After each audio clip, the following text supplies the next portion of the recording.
لله رب العالمين بارئ الخلائق أجمعين، والصلاة والسلام على جميع الأنبياء والمرسلين، سيما من سمي في الآفاق بأحمد وفي الأرض بأبي القاسم محمد.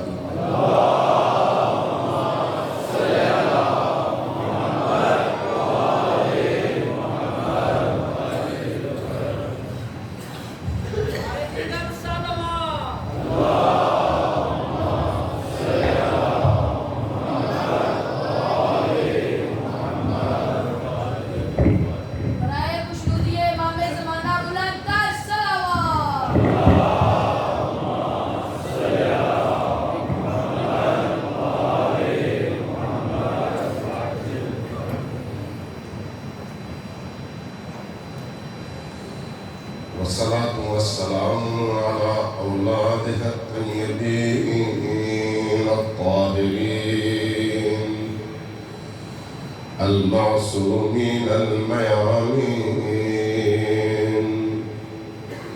واللعنة الدائمة على أعدائهم أجمعين من يوم عداوتهم إلى قيام يوم الدين. أما بعد، فقد قال الله تبارك وتعالى في كتابه المجيد وهو أصدق القائلين وقوله الحق.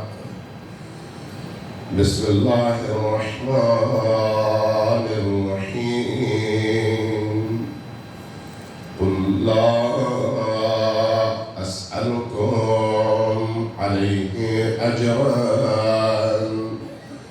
إلا المودة في القربى. السلام على الحسين وعلى علي الحسين وعلى أولاد الحسين وعلى أصحاب الحسين صلوات الله.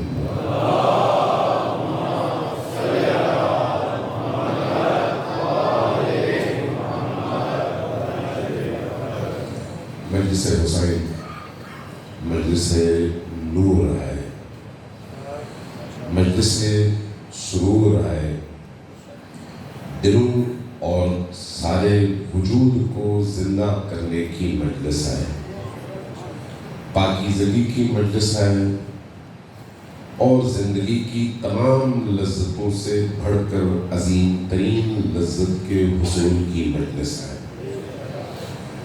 ذکر حسین، یاد حسین، عشق حسین اللہ تبارک و تعالیٰ کی طرف سے وہ نعمت ہے جو صرف خوش قسمت اور منتخب انسانوں کو اللہ کی طرف سے نصیب ہوتی ہے۔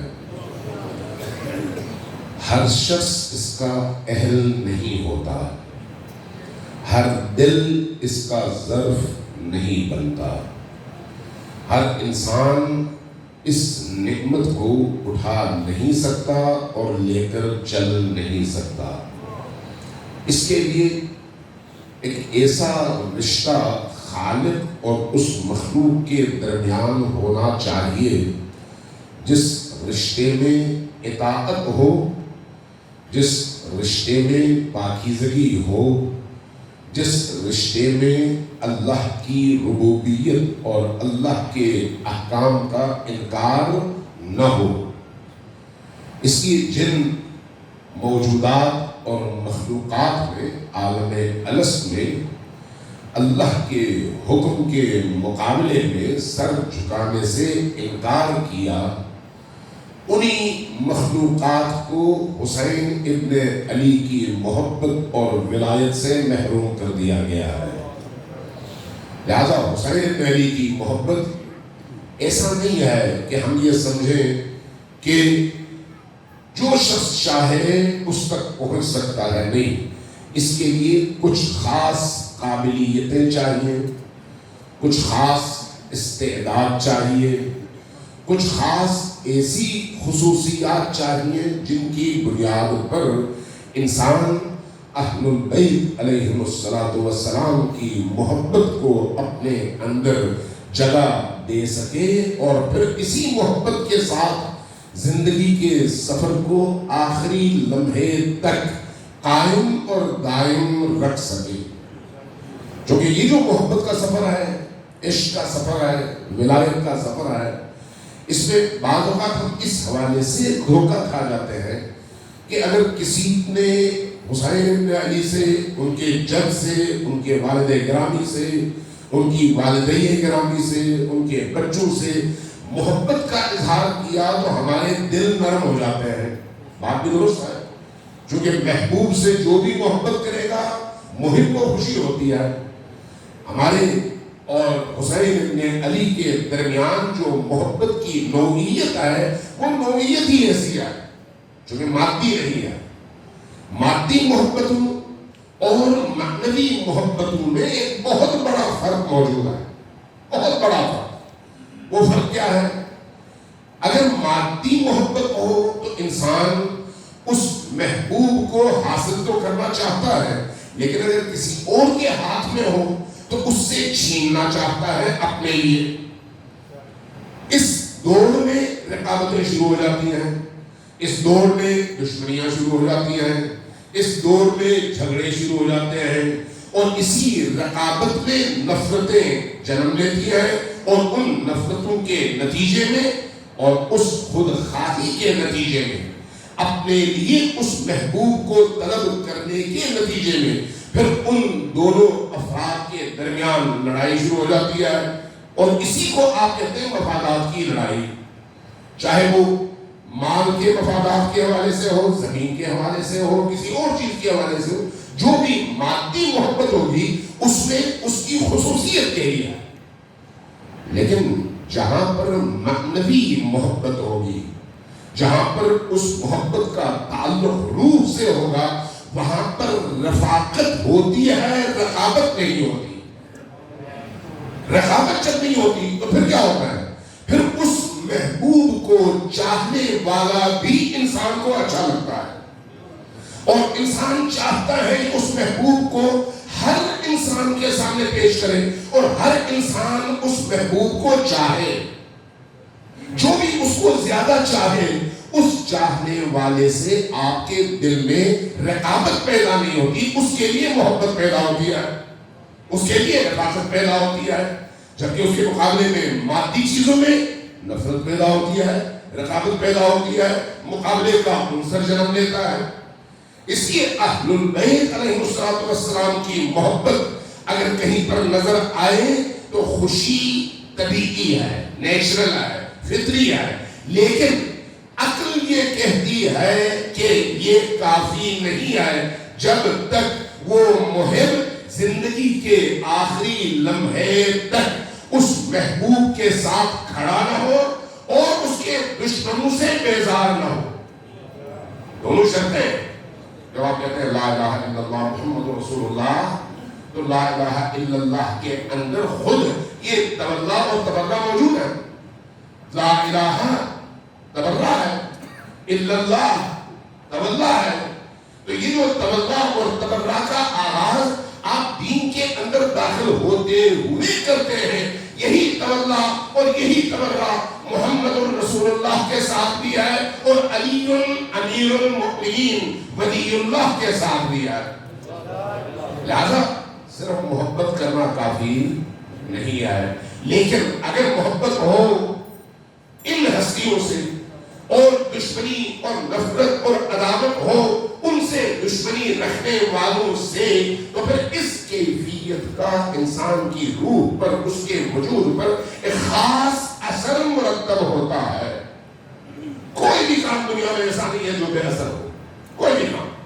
اگر آپ کے سامنے کوئی شخص خدا نہ خواستہ آپ کی توہین کرتے ہوئے آپ کو گالی دے، گالی اس نے کوئی روڑا تو آپ کو نہیں مارا، کوئی لکڑ، کوئی پتھر، کوئی ایسی بھاری چیز تو آپ کو نہیں ماری، اس نے صرف ایک لفظ پھینکا ہے اپنی زبان سے، لیکن اس لفظ کا اثر کہاں تک جاتا ہے؟ آپ کی روح متاثر ہوتی ہے، آپ کی سوچ متاثر ہوتی ہے، آپ کا سکون برباد ہو جاتا ہے۔ کیوں؟ لفظ کے اثر کی وجہ سے۔ جبکہ وہ لفظ کوئی گرم نہیں تھا کہ اس کی وجہ سے آدمی جلے، کوئی پتھر نہیں تھا کہ اس کی وجہ سے اس کا مادی بدن زخمی ہو۔ اس کا مطلب یہ ہے کہ لفظوں میں بھی اثر ہے، لفظوں میں بھی اثر ہے، چاہے وہ منفی ہو چاہے وہ مثبت ہو۔ اگر کوئی شخص آپ کی تعریف میں دو چار جملے کہے، ہر لفظ آپ کو اتنا پیارا لگتا ہے، آپ بار بار ذہن میں اس کو تکرار کرتے ہیں، اس نے میرے بارے میں یہ لفظ کہے۔ اور بعض اوقات ہمارے جو بہت سارے ایسے مؤلفین اور مصنفین ہوتے ہیں جو اپنی کتاب میں اپنے بارے میں دوسروں کی تقریضات اور دوسروں کے جملوں کو نمایاں کر کے لکھتے ہیں کہ انہوں نے میرے بارے میں یہ کہا۔ کیوں؟ اس لیے ان کو بڑا اچھا لگتا ہے کہ میری فلان نے تعریف کیا۔ یہ کیوں اچھا لگتا ہے؟ اس لیے کہ لفظوں میں اثر ہے۔ جب لفظوں میں اثر ہے تو وہ اثر کس وجہ سے ہے؟ اس کے معنی کی وجہ سے۔ اگر وہ لفظ بے معنی ہوتا تو اثر ہوتا نہ ہوتا۔ اسلام جن الفاظ کے نتیجے میں ہم تک پہنچتا ہے وہ سارے کے سارے الفاظ بامعنی ہیں۔ دین جن الفاظ کو ہمیں سکھاتا ہے، جو الفاظ اور ہمیں جن الفاظ کو پڑھنے کی تاکید کرتا ہے، وہ سارے کے سارے الفاظ زندہ بھی ہیں اور بامعنی بھی ہیں۔ اس لیے جب آپ کہتے ہیں یا علی، تو اس یا علی کے اندر جو حروف ہیں وہ حروف زندہ ہیں اور اثر رکھتے ہیں۔ جب آپ کہتے ہیں یا حسین، تو اس یا حسین میں جو حروف ہیں وہ زندہ ہیں اور اثر رکھتے ہیں۔ لیکن کب؟ جب انسان اس یا علی کے حوالے سے سنتے ہوئے اور بولتے ہوئے متوجہ ہو۔ متوجہ نہ ہو تو پھر وہ اثر نہیں آتا۔ تمام عبادات میں یہی ہے۔ ہم جب نماز پڑھتے ہیں، ہم جب روزہ رکھتے ہیں، ہم جب باقی عبادات کرتے ہیں، حتیٰ قرآن کریم پڑھتے ہیں، زیارات پڑھتے ہیں اور بہت ساری عبادات ہیں جن کا اظہار ہم اپنی زبان سے کرتے ہیں، اعضاء و جوارح سے کرتے ہیں۔ جو عبادات ہماری زبانوں سے جاری ہوتی ہیں اور جن کی ادائیگی کے لیے ہمارے اعضاء اور جسمانی مختلف حصے رکوع و قیام و قعود اور مختلف شکلوں میں مختلف حرکتیں بجا لاتے ہیں، اگر خود انہی الفاظ اور انہی اعمال میں اندر روح ہو تو وہ روح، وہ معنی، وہ توجہ انسان کے اندر تبدیلی کا باعث ہے۔ اسی لیے نماز کے بارے میں کیا کہا گیا؟ ان الصلاۃ تنہی عن الفحشاء والمنکر۔ نماز فحشاء سے، بے حیائی سے، برائیوں سے روکتی ہے۔ قرآن نے کہا کب روکتی ہے؟ جب اس نماز میں آپ جو کچھ پڑھتے ہیں اس کی طرف متوجہ ہو کہ میں کیا پڑھ رہا ہوں۔ اداکاری سید الشہداء انسان کو زندہ کرتی ہے۔ کب؟ جب انسان متوجہ ہو کہ میں کون سا عمل انجام دے رہا ہوں۔ ازاداری سید الشہداء روح انسانی کے اندر ایک نورانیت پیدا کرتی ہے۔ کب؟ جب اس کو روٹین کا میٹر قرار دے کر وقت گزارنے کا ذریعہ نہ بنائے بلکہ ارتقاء اور اللہ کی طرف پرواز کا ذریعہ بنا کر اپنی پوری ہستی کے ساتھ ازاداری کی مجلس میں حاضر ہو۔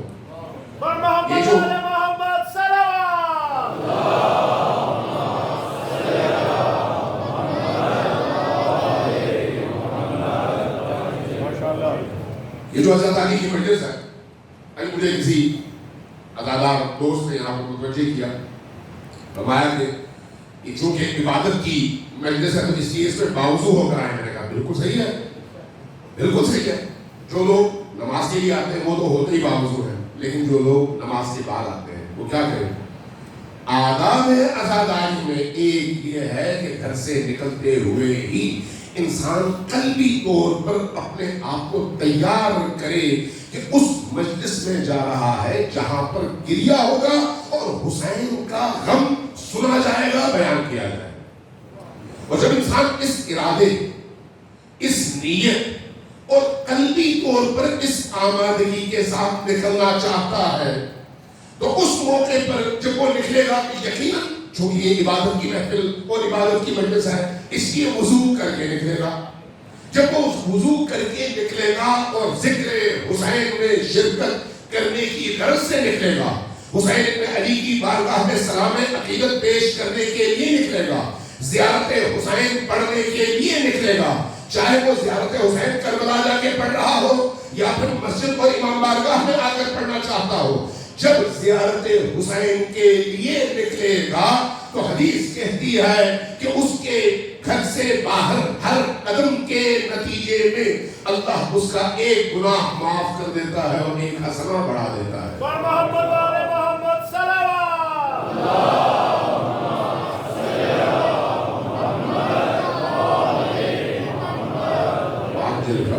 شرط کیا ہے؟ انسان آمادگی کے ساتھ نکلے، تیاری کے ساتھ نکلے، اس شعور اور آگہی کے ساتھ نکلے۔ یہ جو محرم کا مہینہ ہے، کل چونکہ نہیں میں اس پر بات کر سکا، اس کے صرف اشارتاً دو چار جملے مزید عرض کر دوں اس حوالے سے کہ محرم کا مہینہ صرف کیلنڈر کا ایک مہینہ نہیں ہے کہ 12 مہینوں میں سے ایک مہینہ محرم کا ہے، نہیں، ایسا نہیں ہے۔ اس محرم کے مہینے کا تعلق عالم طبیعت سے ہے، عالم طبیعت سے۔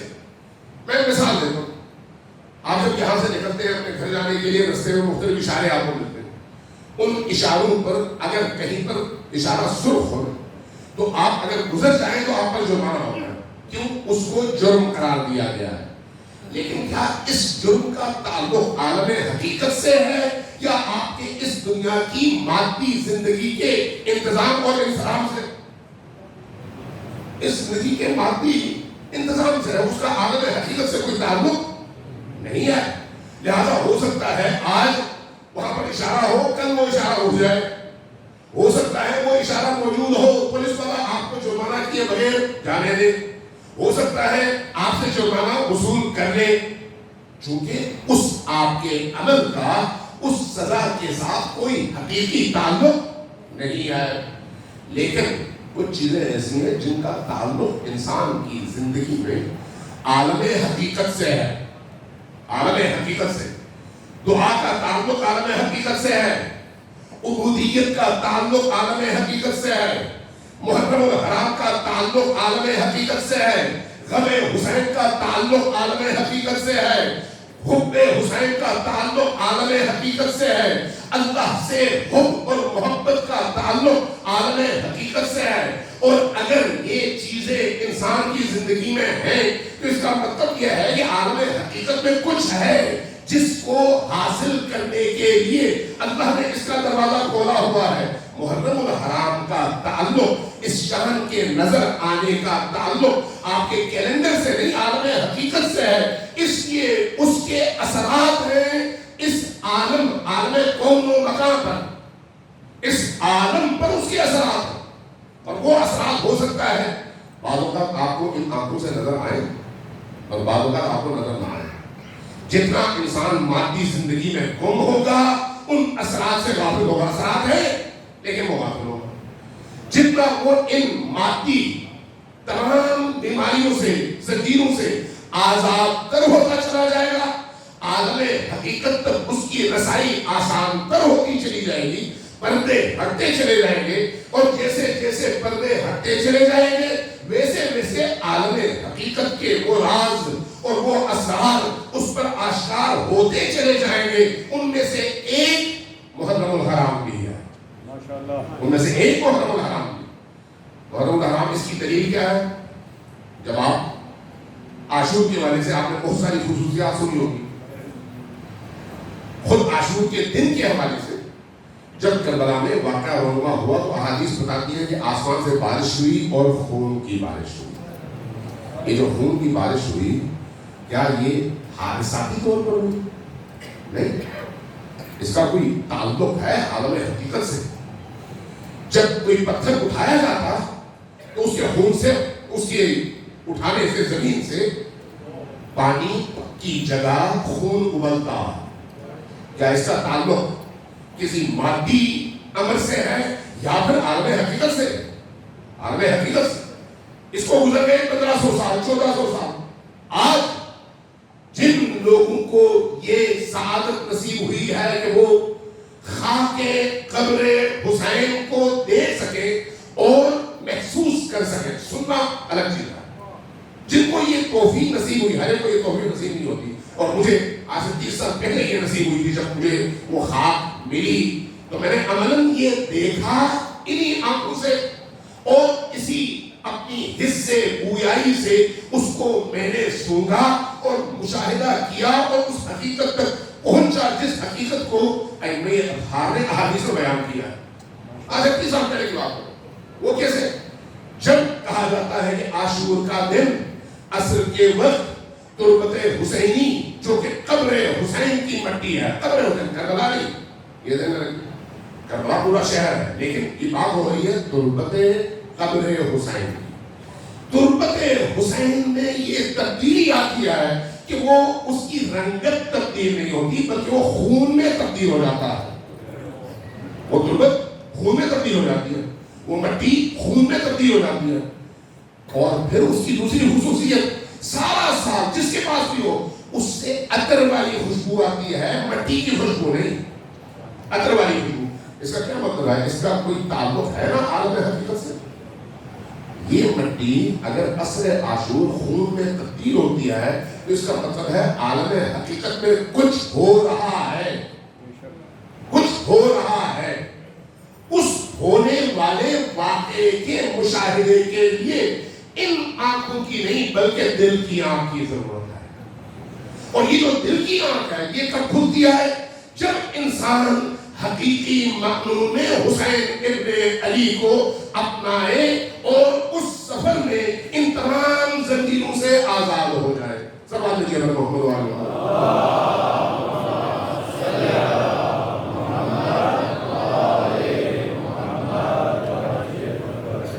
کہیں اور بھی یہ واقعہ نقل کیا تھا، آپ کو بھی سنا دیتا ہوں، چونکہ واقعی ایسا ہے جس سے انسان کی روح میں تازگی پیدا ہوتی ہے. یعنی انسان واقعی محسوس کرتا ہے کہ ہم ان حقیقتوں سے کتنے غافل ہیں. ہمارے فقہ اور اصول دونوں کے استاد تھے جناب مولانا عائض زہدی صاحب بھی انہی سے پڑھے ہوئے ہیں، اور ہم ساتھ میں ہوتے تھے. استاد وجدانی وفات پا گئے. وہ خود بھی مجتہد تھے، تبریز کے تھے، وفات پا گئے. اور وہ خود شاگرد تھے علامہ طباطبائی کے. انہوں نے ایک دفعہ ایک واقعہ سنایا، کہا کہ عاشور کا دن تھا. میں حرم حضرت معصومہ سلام اللہ علیہا میں حاضر ہوا. جتنی عبادات تھیں اس دن کی وہ انجام دی. دل بوجھل تھا، رونے کے بعد، عزاداری کے بعد، عبادات کے بعد. اس بوجھل دل کے ساتھ میں حرم سے نکلا.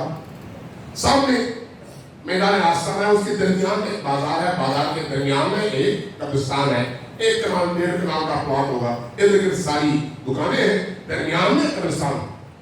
اور اس قبرستان میں اللہ کے بڑے بڑے اولیاء دفن ہیں، بڑے بڑے اولیاء.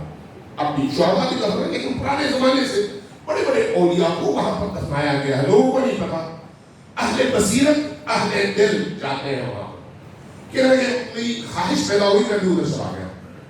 جہاں پر گیا تو میں نے دیکھا سامنے ایک قبر کے کونے پر علامہ محمد حسین طباطبائی تشریف فرما ہے، بیٹھے ہوئے. عاشور کا دن ہے اور ان کا ظاہری حلیہ بھی ایسا ہے کہ اس کو دیکھ کر ہی محسوس ہوتا ہے کہ آج یہ بہت بڑے صاحب عزا ہیں اور عزا کی کیفیتوں کے پورے وجود پر حاوی ہے.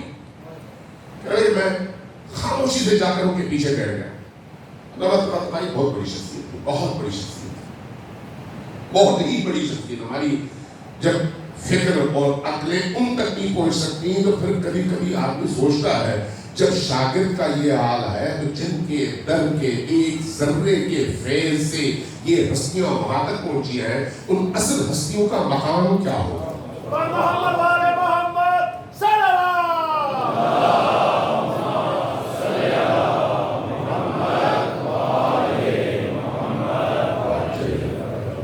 صاحب بصیرت شخصیت ہے، جو ان آنکھوں سے نہیں اس آنکھ سے دیکھنے والی شخصیت ہے۔ کہتے ہیں میں ان کے پیچھے کافی دیر بیٹھ گیا، بیٹھا رہا، جب ان کی عبادت ختم ہوئی تو انہوں نے پیچھے مڑ کر میری طرف دیکھ کر بغیر کسی مقدمے کے اس سے پوچھا کہ تمہیں پتا ہے کہ آج کیسا دن ہے؟ تو مجھے تو پتا تھا کہ آج عاشور کیلنڈر کا محرم میں 10واں دن ہے، اس کا مطلب ہے استاد اسے یہی پوچھ رہے کہ آج کون سا دن ہے۔ وہ کچھ اور حقیقتوں کی طرف مجھے متوجہ کرنا چاہتے ہیں۔ میں نے کہا استاد آپ ہی بتائیے آج کیسا دن ہے؟ فرمایا آج وہ دن ہے جب کائنات کا ذرہ ذرہ حسین ابن علی کے قتل ناحق کے غم میں خون کے آنسو رو رہا ہے۔ کائنات کا ذرہ ذرہ، یہ کہا، زمین پر ہاتھ رکھی، مٹی اٹھائی، میرے سامنے یوں ہتھیلی کھول دی تو میں نے دیکھا ان کے ہاتھوں میں جو مٹی تھی مٹی نہیں تھی، سارے کا سارا خون تھا۔ یہ کیا ہے؟ یہ لوگوں کی بنائی ہوئی چیز نہیں ہے، قراردادی نہیں ہے، یہ عالم حقیقت ہے، صرف پردہ ہٹنے کی دیر ہے۔ جن کو نہیں معلوم، جن کے اندر ایمان نہیں ہے، جن کے ایمان کا لیول اتنا کمزور ہے، ان پر ٹائم ضائع کرنے کی کوئی ضرورت نہیں ہے۔ یہ وہ حقیقتیں ہیں کہ کوئی انکار کرے یا نہ کرے، کائنات کی حقیقت ہے۔ لہذا جب محرم کا چاند نظر آتا ہے تو کائنات کی اس پوری حقیقت میں ایک تبدیلی آتی ہے۔ اب اللہ کا ارادہ یہ ہے، مشیت یہ ہے، اہل بیت کی تعلیمات یہ ہے کہ یہ جو باشعور اور مختار انسان ہے وہ اس کائنات کی تبدیلی کے ساتھ ساتھ خود ہماہنگ ہو اور اپنے اندر بھی تبدیلی کر کے کائنات کی اس فطرت کے ساتھ خدا کی طرف سفر کا آغاز کرے۔ محرم اس سفر کے لیے ہے، انسان روح کے ساتھ، فکر کے ساتھ، ارادے کے ساتھ، نیت کے ساتھ، پاکیزگی کے ساتھ، نورانیت کے ساتھ، عشق محمد و آل محمد کے ساتھ اور معرفت کے ساتھ اس سفر کا آغاز کرے اور ہر گزرتے دن کے ساتھ ارتقائی منزلیں طے کرتے ہوئے اس مقام تک پہنچے جو مقام اس کی ظرفیت کے مطابق اس کے اقتدار ہے۔ سلام دیجیے نا محمد و آل محمد۔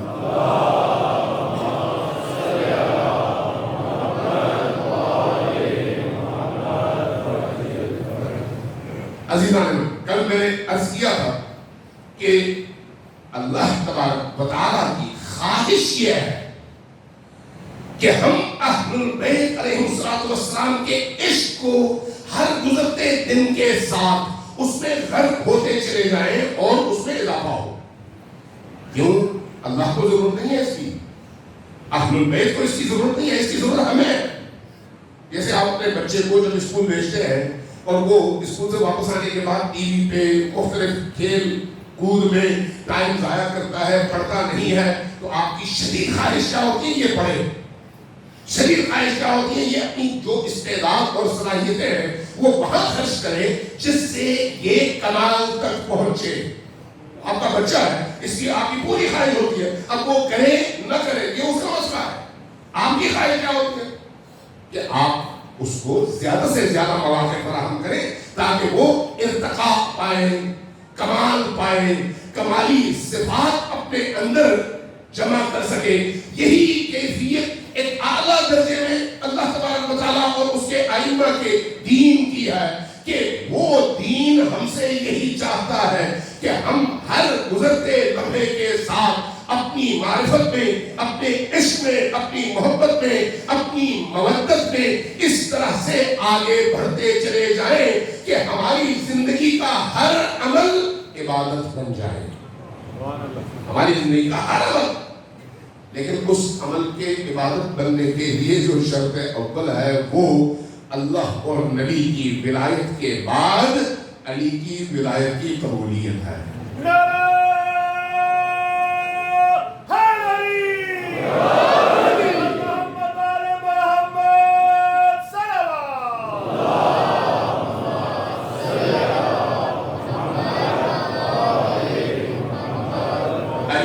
ولایت کی کی قبولیت کے بغیر انسان اس مقام تک پہنچ ہی نہیں سکتا، ممکن نہیں ہے۔ آج مجھے نہیں پتا کتنا ٹائم ملے یا نہ ملے، جتنا ملے گا میں وضاحت کر دوں گا۔ امام جعفر بن صادق علیہ السلام کی ایک روایت ہے،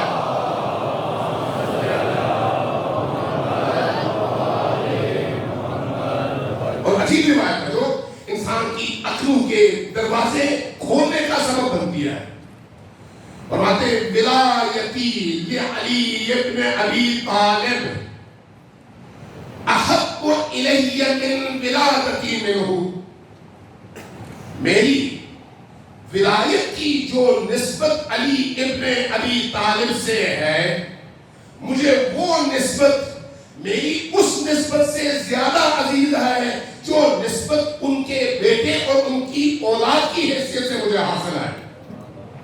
ذرا توجہ دیں، کیا بات کی ہے امام نے کہ مجھے جو نسبت علی ابن ابی طالب سے ان کی ولایت کی وجہ سے حاصل ہے، یہ ولایت کی نسبت ان کے بیٹے ہونے کی نسبت سے زیادہ عزیز ہے۔ کیوں ایسا ہے؟ بیٹا ہونا کوئی معمولی بات تو نہیں ہے، ہر ایک تو نہیں ہو سکتا، اس کے لیے بہت سارے مقدمات چاہیے اور واقعی ظرفیت چاہیے، واقعی وہ مقام چاہیے، پاکیزگی چاہیے، اور بہت سارے اس کے اسباب ہیں جو ہو تب یہ کیفیت حاصل ہوتی ہے کہ کسی کے ظلم سے کوئی صادر ہو اور نکلے۔ لیکن امام فرماتے ہیں نہیں، مجھے ان کی جو ولایت کی نسبت ہے وہ ان سے ولادت کی نسبت سے زیادہ عزیز ہے۔ اور اس کی وجہ کیا ہے؟ فرماتے ہیں اس لیے کہ ولایت علی ابن ابی طالب فرض، علی کی ولایت فرض ہے، اور ولادتی منہ فضل، اور میرا ان سے پیدا ہونا اور ان کے ظلم سے ہونا یہ اللہ کی طرف سے ایک فضل ہے۔ اگر ولایت نہ ہو تو اس کا کوئی فائدہ نہیں ہے۔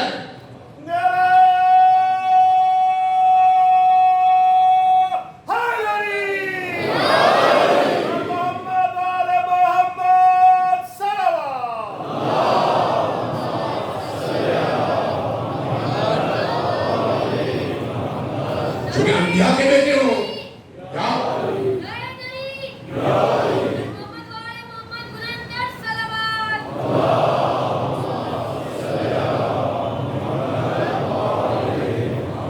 انبیاء کے بیٹے ہوں، اولیاء کے بیٹے ہوں، یا فرض کریں خود ائمہ اطہار علیہ السلام کے بیٹے ہوں، جب ہمارے لیے ان کا مقام قابل احترام ہے جب ان کے اندر ولایت بھی موجود ہو۔ ان کے اندر ولایت، اس لیے یہ جو ولایت ہے اللہ کی طرف سے فرض ہے، فرض اسی طرح جس طرح سے نماز فرض ہے، لیکن اس فرق کے ساتھ کہ ولایت کی جو فرضیت ہے وہ باقی تمام چیزوں کی نسبت بھاری ہے، یہ ہے تو باقی تمام فرائض ہے، یہ نہیں ہے تو کوئی فریضہ کسی کام کا نہیں ہے۔ مجھے نہیں معلوم بھاری تھی بات آپ یا پھر ایسی گزر گئی۔ ایک اور سوال ہے جناب محمد علی محمد،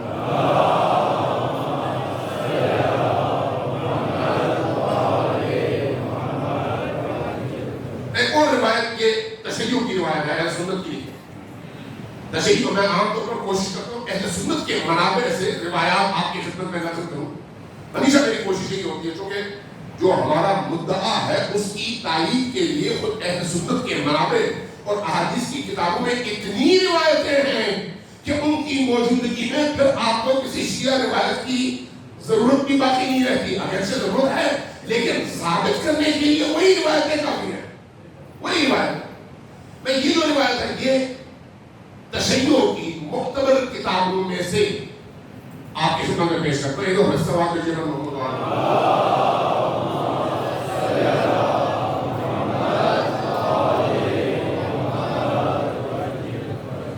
نبی کریم تشریف فرما، امیر المؤمنین بھی آپ کی خدمت میں حاضر ہے۔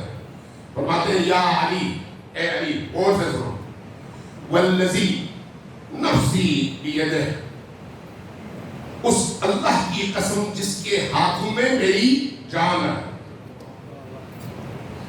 والذی بعثنی بالنبوۃ، اس اللہ کی قسم جس نے مجھے نبوت پر مبعوث فرمایا ہے، واصطفانی علی جمیع بریتہ، جس نے تمام عالم میں سے مجھے چنا ہے، اس خدا کی قسم ہے، لو اگر ان عبدا، کوئی ایک اللہ کا بندہ، عبد اللہ الف عام، میں نے حساب لگایا اور مفسرین کو دیکھا، کہتے ہیں 8 کروڑ سال.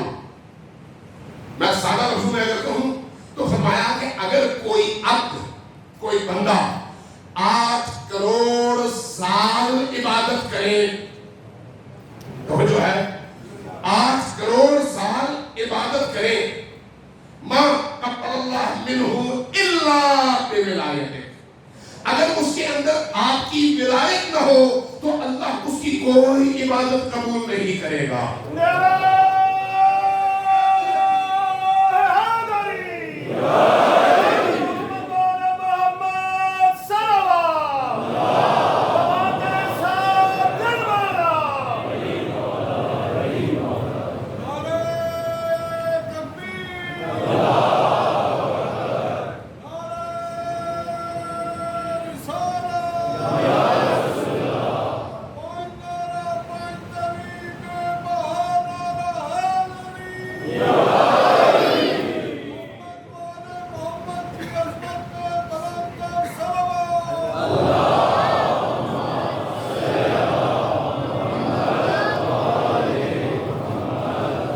آگے فرمایا وَوِلَایَةِ الْأَئِمَّةِ مِنْ وَلْدِكَ، صرف آپ کی ولایت نہیں بلکہ آپ کی اولاد میں سے جتنے ولی گزریں گے، اگر ان کی ولایت میں داخل ہوئے بغیر ایک عبد خدا، اللہ کا بندہ 8 کروڑ سال عبادت کرے تو اس کی عبادت کی کوئی حیثیت نہیں ہے.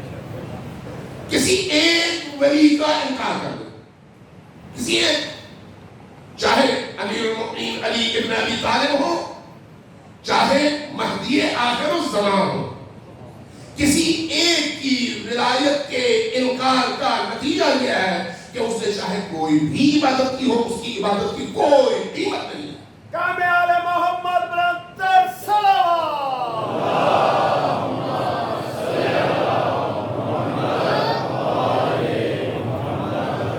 یہ ہے تولا کا پہلو، تولائی پہلو، اور دوسری طرف تبرائی پہلو ہے. عام طور پر لوگ غلط فہمی کا شکار ہوتے ہیں، تبرہ سمجھتے ہیں گالی دینے کو، نعوذ باللہ من ذالک. بھائی تبرہ گالی دینا نہیں ہے، سب کو شتم تبرہ نہیں ہے. اللہ تبارک و تعالیٰ نے سب کو شتم کرنے سے، گالی دینے سے منع فرمایا ہے.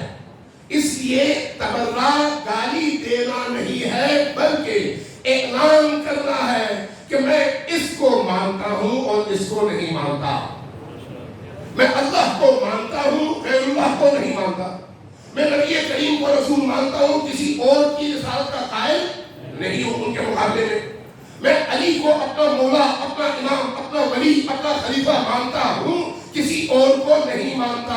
یہ نہ ماننا گالی نہیں ہے، اور اسی کو ہم عقائد اور کلامی زبان میں تبرہ کہتے ہیں. جو ہمارے ہاں 10 فروعات ہیں ان میں سے ایک تبرہ ہے. تو تبرہ گالی دینا نہیں ہے، یہ ہمیشہ ذہن میں رکھو. اور گالی دینا ائمہ کی تعلیم کے مطابق سب سے برا فعل ہے، سب سے برا فعل. حتیٰ بدترین مخلوقات کو بھی گالی دینے سے انہوں نے منع کیا ہے، اس لیے کہ گالی دینا ان کے دشمنوں کا شیوا ہے، ائمہ اطہار کا شیوا کبھی بھی نہیں ہے. سوال جناب محمد وعلیہ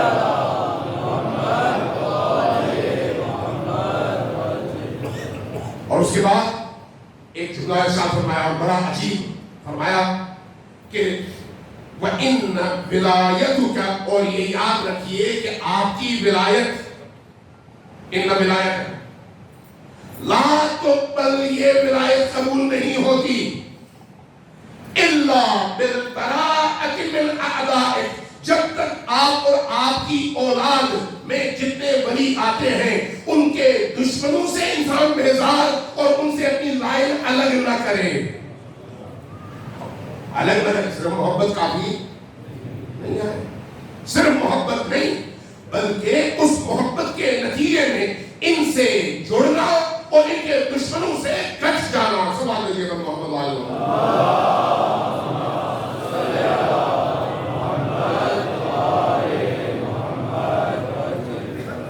اور اس کے بعد فرمایا وَبِذَلِكَ أَخْبَرَنِي جَبْرَائِيل.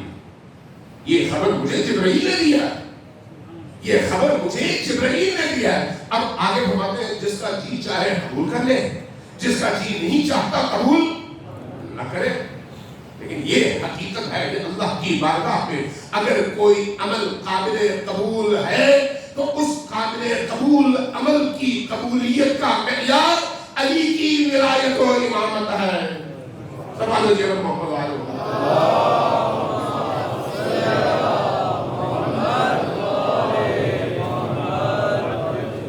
اس لیے چاہے علی کے جیسے بھی دشمن ہو آج کے دور میں وہ یہ جرأت نہیں کر سکتے کہ علی کے مقابلے میں کوئی ایسی بات کریں جس سے علی علیہ السلام کی تنقید واضح ہو, لیکن پیرایوں میں لپیٹ کر مختلف ہیلوں اور بہانوں سے اس طرح سے ضرور بات کریں گے جس سے علی کے مقابلے میں کوئی اور اٹھ جائے. اس طرح سے ضرور بات کریں, لیکن علی کی فضیلت اور علی کے فضائل اور علی کے مقامات کے حوالے سے کسی کو ضرورت نہیں ہوتی. یہ روایت خود ام المومنین عائشہ سے ہے جو اہل سنت کی مختلف احادیث کی کتابوں میں منقول ہے.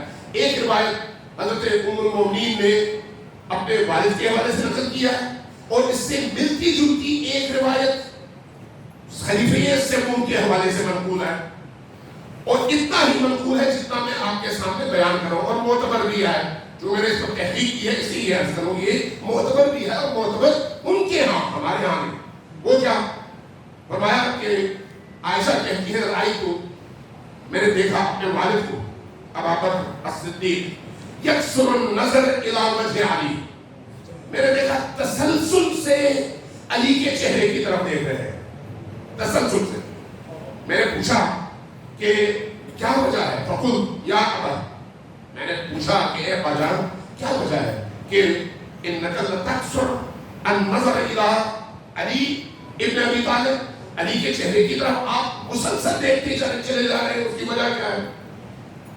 فرمایا کہا یا بنی بیٹی میں نے نبی کریم سے یہ سنا ہے, سمعت رسول اللہ یقول کہ انہوں نے ہم سب کے سامنے بیٹھ کر یہ فرمایا النظر الی وجہ علی عبادت, علی کے چہرے کی طرف دیکھنا عبادت ہے.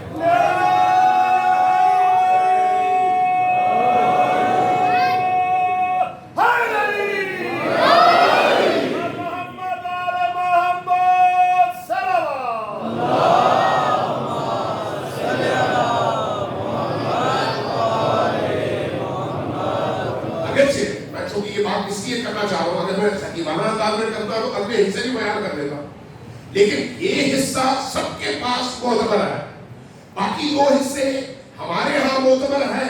ان کے منابع احادیث میں معتبر ذرائع سے کسی نے نقل نہیں کیا, اس لیے میں وہ دعویٰ نہیں کرتا, لیکن ہمارے ہاں موجود ہے کہ ام المومنین نے پوچھا کہ یہ کب ہوا؟ کہا جب ہم نبی کریم کی بارگاہ میں تشریف فرما کے بیٹھے ہوئے تھے.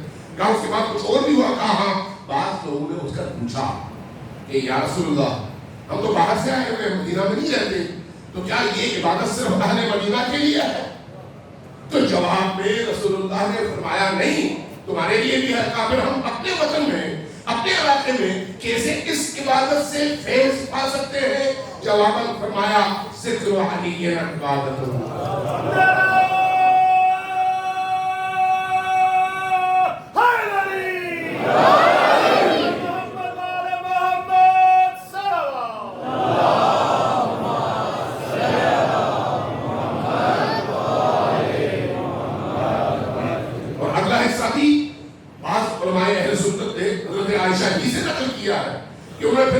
اس کے بعد کچھ اور بھی ہوا. وہ کیا ہوا؟ کچھ لوگوں نے کہا کہ یا رسول اللہ آج بھی ہم دیکھتے ہیں کہ بہت سارے لوگ ایسے ہیں جو علی کو دیکھتے ہیں تو ان کے پیٹ میں مروڑ اٹھتے ہیں، ان کو دیکھتے ہوئے مشکل ہو جاتی ہے۔ اگر کوئی ایسا وقت آ جائے جب علی کا ذکر ہم نہ کر سکیں تو پھر کیا کریں؟ تو اس پر انہوں نے جواب دیا، نبی کریم نے فرمایا حب علی عبادت، علی سے محبت کرو، وہ دل کی کیفیت کا نام ہے، جب تم علی سے محبت کرو گے تو وہ محبت بھی عبادت کہلائے گی۔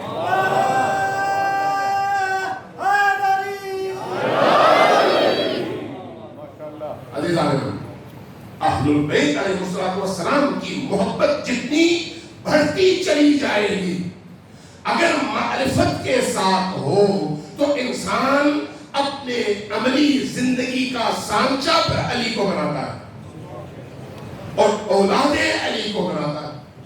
جب عملی زندگی کا سانچہ وہ بن جائے تو پھر انسان بدن کے حوالے سے نہیں، اپنی روح کے حوالے سے، اپنی سوچ کے حوالے سے، اپنے کردار کے حوالے سے اس سانچے میں ڈھلنے لگتا ہے، اور جیسے جیسے اس سانچے میں ڈھلنا شروع ہو جاتا ہے ویسے ویسے ان کا قرب حاصل ہونا شروع ہو جاتا ہے، اور جیسے جیسے اس قرب میں اضافہ ہوتا چلا جاتا ہے وہ زمین سے اٹھتا ہے اور آسمانی بنتا چلا جاتا ہے۔ سماعت لیجیے محمد و آل محمد۔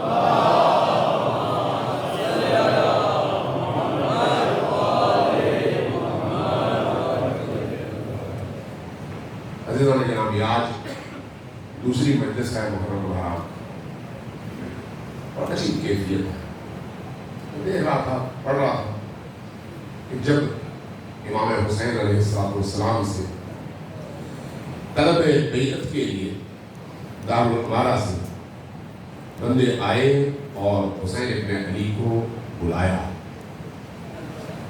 حسین علیہ السلام اپنے ساتھ جوانان بنی ہاشم کو لے کر گئے۔ جوانان بنی ہاشم کو باہر کھڑا کیا، جو ان کی دینت سے واقف تھے، فرمایا کہ اگر میری آواز اونچی ہو جائے تو تب اندر داخل ہونا، ورنہ اندر داخل ہوئے۔ بتایا گیا کہ امیر شام جا چکا ہے اور اس کا بیٹا خلیفہ بن گیا ہے، اب آپ سے اس نے خط لکھا ہے کہ آپ سے بیعت لی جائے۔ امام حسین علیہ السلام کا جملہ دیکھیں کتنا منطقی اور خوبصورت ہے۔ فرمایا کہ کیا تمہیں چھپ کر بیعت چاہیے یا سب کے سامنے؟ چھپ کر بیعت کا تو کوئی فائدہ نہیں ہے، جب سب کے سامنے بیعت ہوگی تو دوسرے لوگ بھی بیعت کے لیے آمادہ ہوں گے۔ میری بیعت کا مطلب تو یہ ہے، ہاں تو پھر کل دیکھتے ہیں۔ بات ٹھیک ہے۔ جب امام باہر آنے لگے تو ایک شخص، نام لینا بھی انسان کو بعض اوقات گوارا نہیں ہوتا، ایسے ایسے نجس کردار ہے تاریخ کا، کہنے لگا کہ اے امیر، اگر تم نے حسین ابن علی کو جانے دیا تو پھر وہ ہتھیلی چڑھیں گے دوبارہ۔ امام حسین علیہ السلام کے چہرے کا جلال دیکھ کر سب سہم گئے، جلال۔ امام جب واپس آئے اپنے اہل خانہ کو، خاندان والوں کو، بنی ہاشم کو جمع کیا اور ان تک یہ خبر پہنچائی بھی، اور اس کے بعد سفر کی تیاریوں کا آغاز بھی ہوا۔ اس پر میں اگر ہو سکے تو کل بات کروں گا انشاءاللہ کہ امام حسین علیہ السلام کی سفر کے پیچھے عوامل کیا ہے، عوامل کیا، جو اس کے لیے پوری کم از کم ایک مجلس تو چاہیے کہ وہ کون سے عوامل ہیں جن کی وجہ سے حسین ابن علی نکلتے ہیں مدینہ چھوڑ کر۔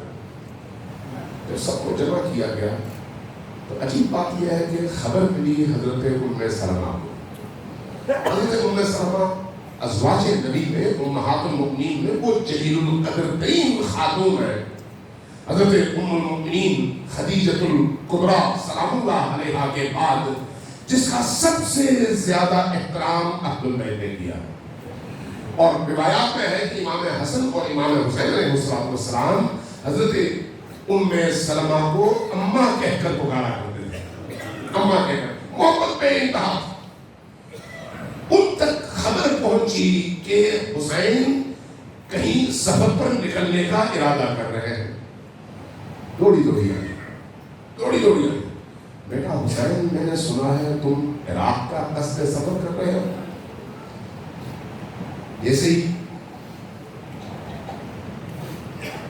یہ جملہ تھا حسین ابن علی نے سر اٹھایا، کہا ہاں اماں جان اب وہ وقت آ گیا ہے جس میں میں نے اپنے کیے ہوئے وعدے پر عمل کر رہا ہوں. ہمارا بیٹا حسین عراق نہ جاؤ. کہا کیوں؟ کہا اس لیے کہ عراق میں تمہیں قتل کر دیا جائے گا. تو آپ کو کیسے پتا چلا؟ بیٹا تمہارے جد رسول اللہ نے مجھے ایک دن روتے ہوئے خواب کی ایک شیشی عطا کی تھی اور اس کو مجھے یہ فرمایا تھا کہ ام سلمہ ایک وقت آئے گا، کوئی اور تو ہوگا نہیں، تم ہوگی، جب میرا بیٹا حسین کربلا میں قتل ہوگا. اس وقت اس شیشی کے اندر مٹی کو دیکھ لینا، یہ خون میں تبدیل ہو جائے تو سمجھ لینا کہ میرا بیٹا حسین کربلا میں شہید ہو گیا. حضرت ام سلمہ نے جب روتے ہوئے یہ عرض کیا، یہ فرمایا تو امام حسین علیہ السلام گلے ہوئے، رونے لگے، روتے ہوئے کہنے لگے کہ اماں جان آپ کو کیا معلوم، کیا آپ سمجھتی ہیں کہ مجھے نہیں معلوم کہ میں قتل ہو جاؤں؟ کیا آپ کو نہیں معلوم کہ میں یہ ساری چیزیں پہلے دن سے جانتا ہوں؟ آپ چاہیں گی کہ میں وہ سرزمین آپ کو دکھاؤں جہاں پر میں نے قتل ہو رہا ہے؟ حضرت ام سلمہ روایت کہتی ہے، شیخ صدوق کی روایت کہتی ہے کہ حضرت ام سلمہ نے فرمایا کہ ہاں بیٹا مجھے دکھاؤ. دو طرح سے نقل ہوا ہے، ایک یہ کہ حضرت امام حسین نے آپ کی آنکھوں کے سامنے کو ہاتھ کا اشارہ کیا تو زمین سمٹ گئی، کربلا اٹھ کر سامنے آ گئی اور وہ منظر سامنے آیا جس میں امام حسین علیہ السلام اپنے اصحاب کے ساتھ خون میں لت پت رہے. یہ منظر دیکھا اور جب وہ مٹی جس کی شیشی حضرت ام سلمہ کے ہاتھ میں ہے وہ دیکھی تو امام حسین علیہ السلام نے ہاتھ بڑھایا اور کربلا کی کچھ مٹی اٹھائی اور فرمایا کہ اماں جان میرے جد نے جو مٹی آپ کو دی تھی اس میں اس مٹی کو بھی شامل کیجئے اور 10 محرم کو دیکھیے کہ یہ مٹی سرخ ہو جائے گی اور خون میں تبدیل ہو جائے گی، تب سمجھ لیجئے کہ میں اپنے وعدے پر عمل کرنے میں کامیاب ہو گیا. حضرت امام حسین اس طرح سے مدینہ سے نکلے ہیں، اس طرح سے. لیکن جب حضرت ام سلمہ کو بتا رہے ہیں کہ مدینہ میں کہ کربلا میں کیا ہوگا تو وہاں پر کیا کہتے ہیں، کس طرح سے منظر کشی کرتے ہیں. اماں جان کربلا میں صرف میں اکیلا قتل نہیں ہوتا ہے، ہمارا ہر جوان قتل ہوگا، میرا بیٹا علی اکبر بھی شہید ہو جائے گا، میرا علی اصغر بھی اس معصومیت میں تیر کھا کر شہید ہوگا. اور صرف وہ نہیں، میرے جانثار اصحاب بھی ٹکڑوں میں تقسیم ہوں گے اور خون دے کر میرے ساتھ میرے نانا کی بارگاہ میں پہنچیں گے. صرف یہی نہیں ہے اماں جان، بلکہ میری بہنیں زینب اور ام کلثوم کو بھی زنجیروں میں جکڑا جائے گا، ان کی چادریں چھینی جائیں گی اور ان کو اسیر بنا کر کربلا سے کوفہ اور کوفہ سے دمشق تک لے جایا جائے گا. صرف قتل نہیں ہے، آگے بہت کچھ ہے، آگے بہت کچھ. جب میں اصحاب حسین ابن علی کی تاریخ پڑھتا ہوں تو دیکھتا ہوں کہ امام حسین علیہ السلام کو کیسے کیسے اصحاب اور کیسے کیسے جانثار ملے ہیں. ان جانثاروں میں ایک حر ابن یزید ریاحی ہے. میں حر ابن یزید ریاحی کی تاریخ پڑھ رہا تھا، میں نے عجیب چیز دیکھی، عجیب چیز، اور یہ امام صادق علیہ السلام کی روایت میں دیکھی. وہ کیا ہے، جب یہی حر لشکر یزید کی سپہ سالاری میں نکل رہا تھا تو ایک دفعہ اس نے اپنے کانوں سے پیچھے سے ایک آواز سنی، اے حر تمہیں جنت مبارک ہو. پیچھے مڑ کے دیکھا کوئی، آگے بڑھا، دوبارہ وہی آواز سنی، پیچھے مڑ کے دیکھا کوئی نہیں، آگے بڑھا، پھر وہی آواز سنی، پیچھے دیکھا کوئی نہیں. اپنے آپ کو مخاطب کیا اور کہا سکلت کا امک، تمہاری ماں تم پر روئے، تم جا رہے ہو حسین کا رستہ روکنے اور آواز آ رہی ہے بہشت کی طرف جا رہے